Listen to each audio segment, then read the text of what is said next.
Hello, everybody. I'm Charles from Catskill Mountain Bigfoot. I'm a wilderness tour guide and Bigfoot researcher. I bring people out into Bigfoot habitat and I teach them how to identify, habituate, and interact with the species. Today, I'm going to tell you about my sightings. I've had 11 in possible sightings.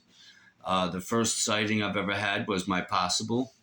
I was in habitat number one, and my mother and I had just stopped at the last of our hangout spots. If you have a habituation site, you're going to want to pick a routine that you're going to take, and part of that routine is spots that you're going to stop at, giving the Bigfoot the upper hand in like little hangout spots that you're going to stop at and attempt to interact, right? So about 50, 75 yards off into the woods from where we were stopped at, something broke a branch, like a live branch on a tree type break. Um, and so when we were leaving this habitat, we're hiking down out of this, down like a hill slope, right? And then you come around the front of about a 20 to 30 foot ridge, and you walk like an animal trail that's probably 6 foot off this ridge around the front of it. Now, in the past, prior to this, I had found measurable tracks on this animal trail. So as I'm coming down around the face of this ridge, I'm looking down at the trail that I'm walking on, see if there's tracks, and I'm looking up because as we're leaving the little hangout spot, you could hear leaves rustling and sticks snapping, and pretty much you could hear that we were being flanked. So we come down out of it, we're coming down around the front of this ridge, and the sun is coming directly over the ridge. So when I look up at the ridge, the sun is hitting me in my face. So I'm coming around the ridge, I'm looking down, I'm looking up, I'm looking down, I'm looking up, and on one of my looks up, I see a silhouette from about the knees up, full body silhouette, and as quick as I see it, it's gone. Now, there's nothing else to like. There's no trees. When I'm looking up at this ridge, it's a straight shot to blue skies.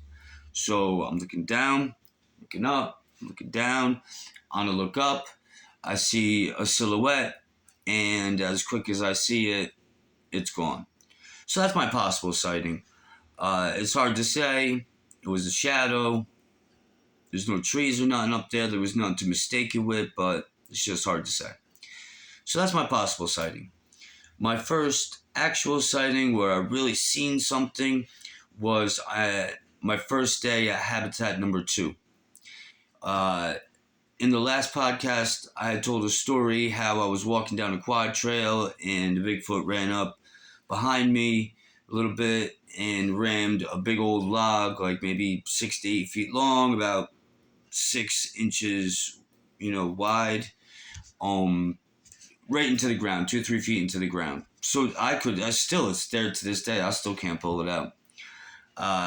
Now, when that happened, the thud happened from the log hitting the ground. Within seconds after that thud happened, I hear creek rocks clanking together.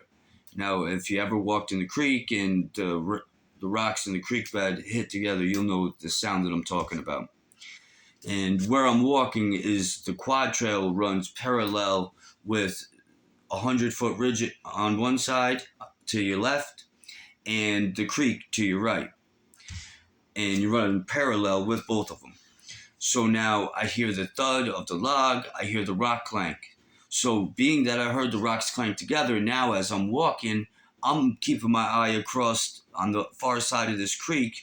There's a 1 tree thick tree line that runs the whole way, right? So a couple minutes after that, I'm looking across the creek at this tree line and I see something that in all reality sticks out like a sore thumb. And it's the blackest black you've ever seen. It's like, it doesn't match nothing in the woods. So it really, when you do see it, it really sticks out, right? So I see this blackest black, right? And it looks like a tree kind of, but a little bit wider than the other trees that it's next to. So I'm looking closely, I'm checking it out. It's a ways away, 100, maybe 150 yards. I'm not the greatest with distances and stuff, but I think that's probably pretty solid. estimate. Um, Now I have binoculars with me. I have a book bag on, binoculars in my book bag. So I'm looking at this. It looks like a really black tree. It doesn't fit. It's sticking out kind of like a sore thumb. Boom! I pull the book bag off. I go in the book bag. I grab the binoculars out. I go to put. It's gone. Before I even put the binoculars to my face, it's gone. No more black is black. No more tree. So now that I know that I'm in a serious Bigfoot habitat that produces serious activity, and that I've seen them multiple times, I know that that black is them.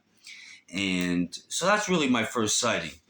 Not that I seen a Bigfoot running across open field, but it was enough of a sighting that I could distinguish there was a Bigfoot there, and now it's not. So when this happens, I got the binoculars, now they're around my neck. I've had my first sighting ever. I'm excited. I continue walking down this quad trail. A couple minutes later, up on top of this ridge, maybe again 150 yards ahead, is another color that's not matching, but this time it's like a cinnamon color, kind of like a bright light brown color, right? And it doesn't match with anything. It looks like an 8 to 10 foot tall broken tree, and the color is really standing out. And it's right kind of it's like only like 2 feet off the edge of this 100 foot ridge that I'm walking parallel with, and no other tree is there that close to the edge. It's sticking out, right? Now, as I'm getting closer, I'm noticing that it's odd shaped. It's not like a tree like this, or maybe even wider at the bottom and gets a little skinnier. It's comes down about a little, like about halfway. There's like a bulge, and then right. So the shape of it is odd to me. And the color of it's odd. So I got my eyes on it, and as I get closer, I start realizing that this is a butt that I'm looking at. Like I can make out the butt, right? And the hips, right? I'm making out that there's hips. I'm making out that it's a butt that I'm looking at. I'm making out that it's hair.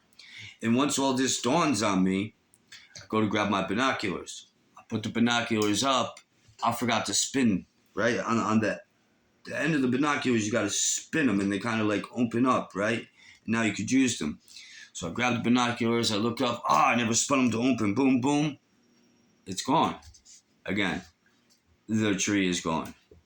So now, these are my first two sightings, and this is the type of sightings that you're gonna have.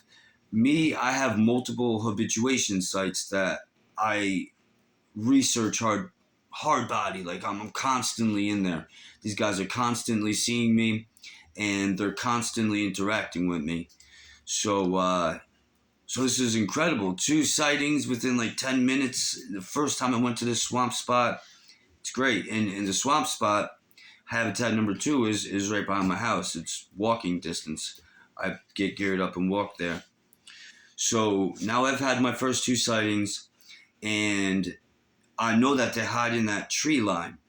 So the third sighting that I had was in the tree line again. The only difference was this one wasn't pure dark black. This one I would describe more as like charcoal. It's like a mixture of black and gray. Same thing. The only difference was I was sitting on a log talking with my mom. She's standing in front of me. I see it across the creek. I'm keeping my eye on it. It's further away than the last one, but I'm keeping my eye on it, and I noticed that the color is different than all the other trees, just like the last one. I know this is a little bit wider than all the trees that it's around, just like the last one. Only difference is it's like a grayish black color. I'm sitting on this log, I'm talking to my mom, I'm keeping my eye on it, and I don't know, I lose track of it for a second, a moment, and I can't explain exactly to you, but I want to say I looked up at my mom, and when I looked back over, it was gone. This is how a lot of my sightings have went. I see something, it's there, it's sticking out like a sore thumb, and then it's gone, right? So this is how a lot of my sightings go.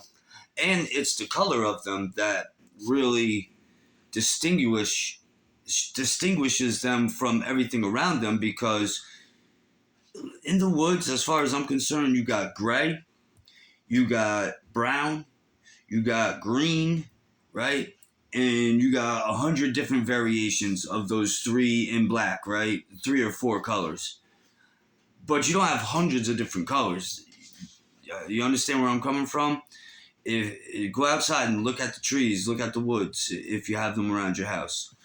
There's about 4 basic colors: green, gray, brown, black, and 100 different shades of those 4 colors. So when you're looking at grays, like when you look at it just sticks out. The colors of the Bigfoot really stick out, and anybody that really researches and really interacts with them and really has a habituation site or whatever, they tell you the same thing, right? They tell you the same exact thing. The black is the blackest black we've ever seen.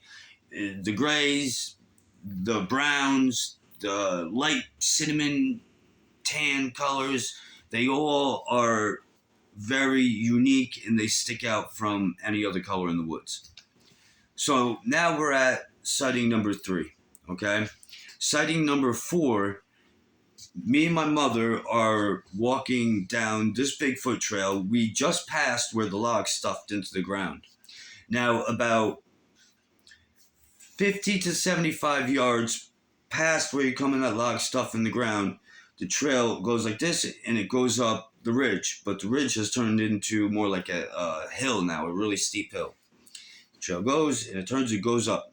Now, when it hits the top of the hill, it turns and you can go right back into the habitat, or you can go left, which would lead you out of the habitat. Still in the woods, but in the direction to go out of the habitat.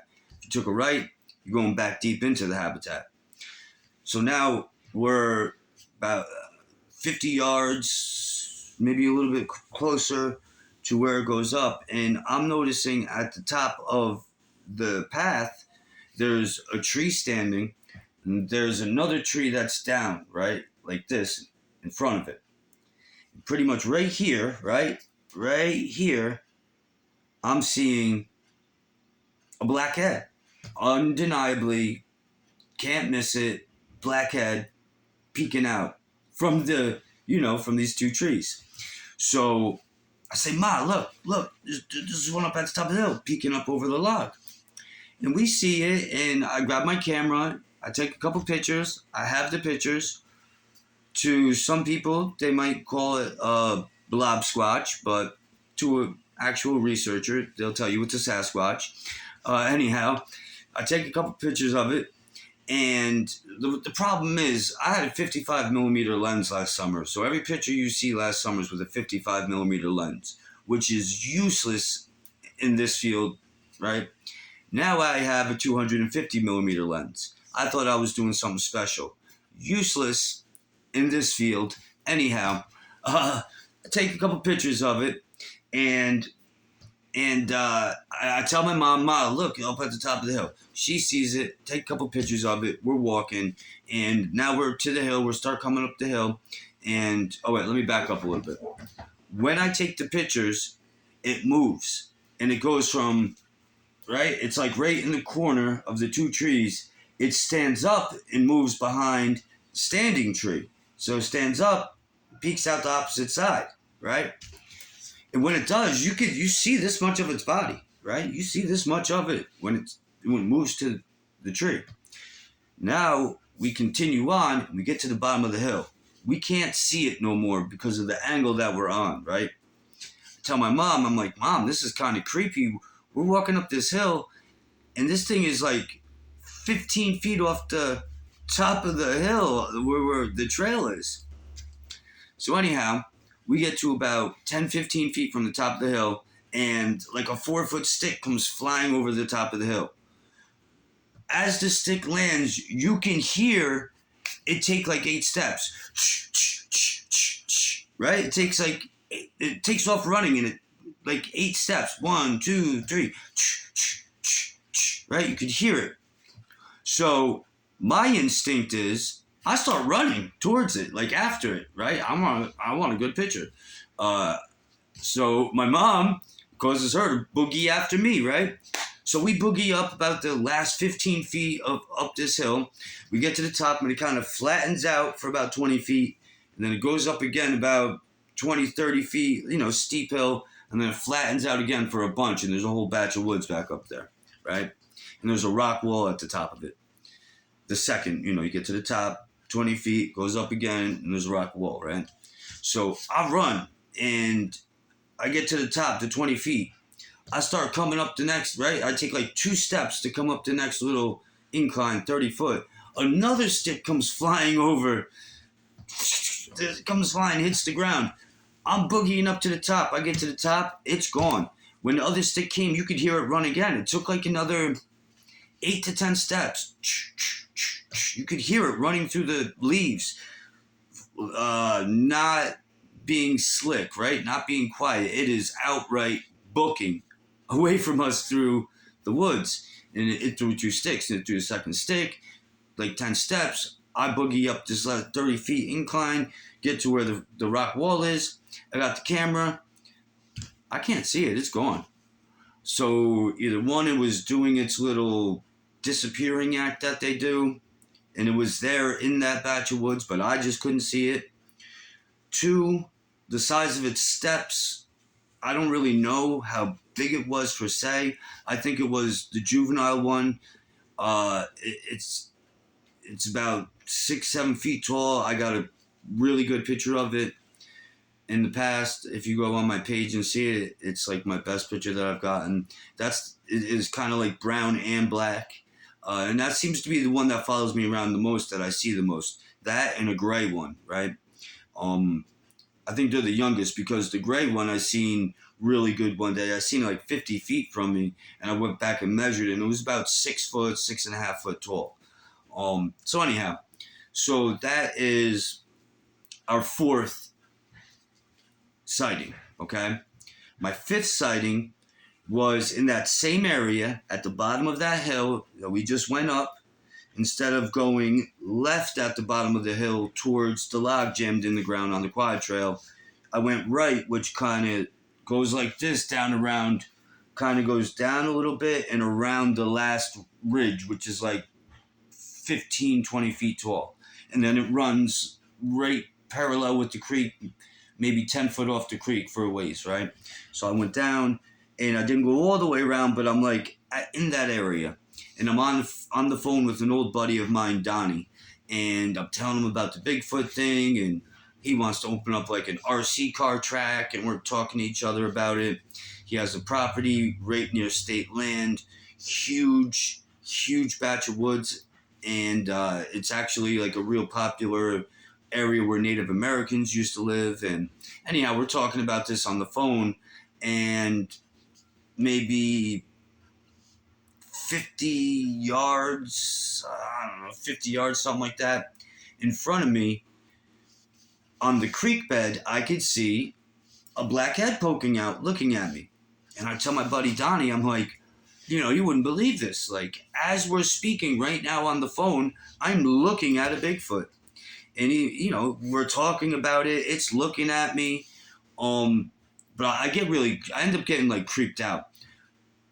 And I get this feeling, right, that it just creeped me out. And I think one thing that creeped me out, it was looking at me from the creek bed, and then it would disappear. And then it'd be back looking at me, and it'd disappear. Now, to give you an idea of this creek bed, you got, what I'm looking through is bushy, not very tall, but bushy bushes, and like weeds that are probably like 2-3 foot tall, right? So now if you think about, and where it was on the creek bank, there's a small tree, maybe only like 8 inches wide, down, right? And it's like leaning down into the water, and the bigger part of it is sticking out, right? So that this is what I'm looking at, and I'm looking, and I can see the head up and down. So now on the opposite side, where it's actually standing, you figure you got about 2 foot of weeds, maybe probably more, 3 foot tall, and then from ground to creek is at least 5 foot, and then the water is a couple feet deep there, 2, 3 feet deep. So it's looking at me. I tell my buddy, I take pictures, right? I have the pictures. Again, a skeptic, someone who wants to rip researchers' stuff apart, maybe a Fed, uh, would say it's a blob squatch, but a researcher would tell you indeed it is a Sasquatch. Um, so I took a picture, and I'm sitting. We're like looking at each other for a good 5 minutes before I let my buddy go, and I get up out of there. It like creeped me out. It gave me a bad feeling. Something about it. I don't know. Normally I see them and then they're gone. Except for the previous one with my mom, but still kind of the same thing. It saw me and then it was gone. This one wasn't going. It was staying, and it just something about it didn't feel good to me. So that was my third, fourth, fifth sighting. All right. My sixth sighting is with my nephew. I got him written down here. It's kind of sometimes it's hard to keep them all together. My sixth sighting is my best sighting that I ever had, and it's with my nephew. He's 13 years old. I think he was 12 at that point. We went out on an expedition into habitat number 2, and we went down to the creek, and he swam in the creek a little bit. And while he was in the creek, we heard movement and stuff on the far side of the creek, and we actually saw like prints, not footprints, but like handprints of when you could tell that something had came through the creek and went up the bank on the other side. But the only kind of print that it made, other than just a scuff in the bank, was a handprint. And so anyhow, you could hear it off into the woods on the other side, creeping around. I let him swim a little bit in the creek. We hang out and we head out. Now, on the way out, we're being flanked closer than normal, right? 2, we're getting more sticks thrown at us. Normally on a whole day, 4 to 6 hours, maybe we'll get 2 sticks thrown at us. And they're normally about 3 foot long and, maybe this big around, right? On this day, a bunch of like twigs are being thrown at us. No sticks, just twigs. And you know what? I actually take a video with my nephew at a really cool tree structure, and he has one of the twigs in his hand, if you were wondering, right? So twigs, they're being way more than ever before, and they're smaller than before, right? And I could hear that we're being flanked, and in all reality, this flanking is closer than ever before. So we get to a part, the last section of this habitat before we come out. We cross through a section of woods. It's probably about 500 yards till you get through the section. From the top of a ridge through the woods, 500 yards, and you hit a runoff creek that comes off the backside of this swamp. You cross the runoff creek, there's another section of woods that's probably another 500 yards thick, and in this section of woods there's about 3 gullies that are storm creeks, and they're about 15 feet wide, about 6 to 8 feet deep, right? And so we crossed over the runoff creek. We're in that last batch of woods. We came through a real thick, it has a bunch of like real skinny, thick trees that are all about 8 to 10 feet tall, like practically impassable, and you definitely can't see through them. So we come through this thicket and we come out, and we're on the bank of one of these storm runoff creeks, gullies, things, right?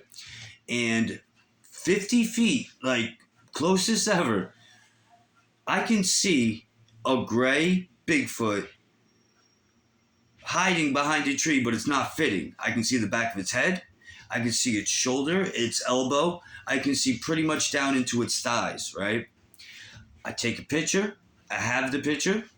And I actually take like 2 pictures with my camera, and boy, I wish I had my camcorder then. I got one now. It was all I needed is the same opportunities. Anyhow, I tell my nephew, come here, come here.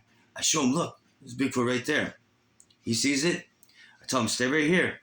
Because I wanted to go into the gully and come up on the other bank, try to get a closer picture. Because I know my 55 millimeter lens stinks, right? So I call my nephew over. I show him the Bigfoot. I go to move. The trees kind of go like this, right? The moment I take one step, it's weird. The trees kind of went like this, and it's gone. Gone. Now, it could have just dropped straight down because, as you can see in the picture, after thigh high, you can't see. It's all bushes and stuff. So when I move, the trees on like this, it could have dropped straight down. It could have done its little hiding thing that they do. So I don't see it no more. Like, dang. I tell my nephew, come on, let's go. We crossed the gully. Now we're on the bank of the same side of the Bigfoot is, right? At this point, it's probably only 30 feet in front of us. But it's 30 feet in front of us on the other side of trees that are falling down like this. You could see in the picture. And these bush trees that are like 8 to 10 foot tall, and they're impassable, and you can't see through them. So we come across and we're on the bank. And you got this Storm Creek. We're on the bank. We walk to where that hits the runoff creek coming off the back of the swamp. So now the only direction that this Bigfoot can go is now back towards us. Because if it goes what would be north, it could only come east, right? We're east of it. It can only come east. If it goes west, it's going to run right into the road in which my mom is parked on, waiting for me and my nephew to come out the woods. If it goes north or south, it's going to run into houses and backyards, and front yards and side yards, whatever. Houses and yards, right? The only way that it has to get out of where it is to come towards us, right? So we're standing on the corner of where this Storm Creek and the Runoff Creek are, on the same side as the Bigfoot, and I hear a whistle from the Batch of Woods on the far side of the Runoff Creek. Now, normally they try to whistle like a bird or something. Not this time. This was an outright whistle, and it was loud, right? And I knew it. I knew when I heard that whistle, I looked right over into where the Bigfoot was. Sure enough, here comes a whistle from there. There comes a whistle from the other side. They did this about 4 times. And over the 4 times, every time the whistle turned like a little bit more frantic, it sounded to me, right? At this point, I realized, you know what? I got this Bigfoot trapped in there. For one, if it wants, it could rip me and my nephew's heads off for no problem at all, right? So that's 1. 2, I'm disrespecting it big time. I have it trapped. I have its only exit blocked. And in the Bigfoot habituation world, you're disrespecting it, as far as I'm concerned. And I didn't. In 3, I felt like I was risking losing all the ground that I had gained from where I had started, with them barely even letting me know that they exist for months and months and months, to now where they're running around the woods with me, to where I'm able to do this with you, right? So I tell my nephew, look, you know what? Let's get out of here. We're blocking its exit. So we went back across the Storm Creek and made a wide half circle, and back to the road where my mom was. So that is sighting number 6. Sighting number 7 is my best picture. If you look at my Facebook group, Catskill Mountain Bigfoot, you'll see my best picture. It's on my cover picture, I think. That's the one that I think that was up on the hill that day that me and my mom seen. And I think that's the one that was in a sighting that I'm going to tell you sighting or 2 after this one. It was the one I think I see the most, and the one that I think follows us the most, along with the gray one. So now, I can hear. You notice I keep on saying I hear it flanking me, right? Because quite often I can hear them moving. The leaves are moving. The little sticks are being snapped, and I could hear this going on. After the incident with the gray Bigfoot with me and my nephew, I had realized, and I keep on catching them in the pictures in that last batch of woods with me. So, I mean, not good pictures, right? But they're in there. I could see them like far off in the back. I could make out the head. I can, you know, I can make it out. And anybody could if they really wanted to look and believe, right? So I'm realizing that they're coming into that last batch of woods with me. And the incident with my nephew had happened with it coming into the last batch of woods with us, right? So now I'm really paying attention. Like, when are they entering this last batch of woods? Are they coming in before us? Is the one already there when we're entering it? Are we entering it and then they're crossing the runoff creek and entering it? Are they coming in afterwards and entering this last section of woods? Where are they consistently? Like, where are they consistently in this last section of woods? You know, I'm trying to figure things out so I could try to get good footage so I could try to, like, do my thing. And so, you know, I've done a bunch of thinking at this point, and I could hear one flanking me. And one problem that I know that I have is I'm using auto zoom on my camera because I'm not really that great with it. So when you go to take a picture, it's like zzz, zzz, zzz, click, click, right? So it takes that long for you to take a picture. It's not like you're picking the camera up, snap. No, it doesn't work like that. I'm picking it up, zzz, zzz, zzz, click, click, right? So, I'm realizing that they're so fast that by the time it's focusing, they're out. They're not even there. I'm taking a picture of nothing now, right?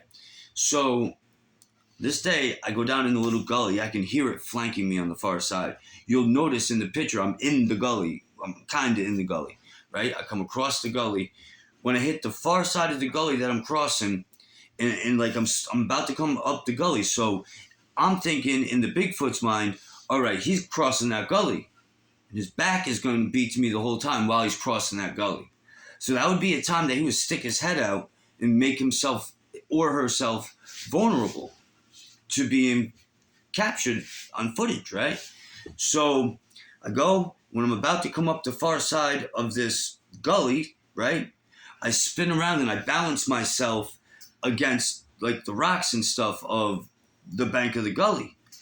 You can't even see my hands. The bank of the gully, right? I like balance myself up against it, right?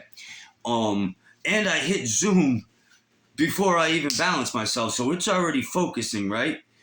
And I got the picture. And then I sat there and watched it look at me for probably 20, 30 seconds. Then it was gone. And it was a good sighting, and it was a good interaction. Like, once I took the picture, I continued to the top of the gully, stood on the bank, and literally watched it with its head peeking out and watched it disappear. And I don't know how it leaves without making a sound, but watched it disappear, right? Sighting number 8 was me and my mom were hiking through habitat number 3. It was our first day in habitat number 3, okay? And there's these... Habitat number 3 kind of sucks. It's real concealed with houses. There's a real good set of 3 ridges, and it's probably the thickest batch of woods that we deal with, right? Thickest. Big cedar batches, super thick woods, and it's got 3 real, like, the first one's probably 40 feet ridge, 50-foot ridge, 70-foot, like some real good, solid ridge lines in this batch of woods. So we're down on the last ridge line, the bottom ridge line, which would be the tallest, right? And there's like a house down